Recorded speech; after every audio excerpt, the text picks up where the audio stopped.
તો ગાઈસ 116 છોકરાઓએ બધું ભોજન કરી લીધું ને આ બાજુ બીજા બધા જો જમે છે.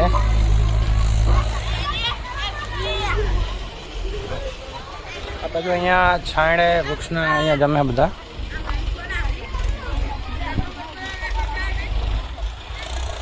ફોટો પાડવો યુટ્યુબમાં આવશે.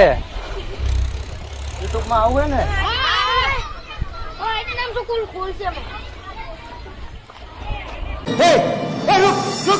તો હવે બધા લગભગ મોટા ભાગના બાળકોએ જમી લીધું છે અને હવે આપણે પણ જમવા બેસવાનું છે. પછી બતાવીએ.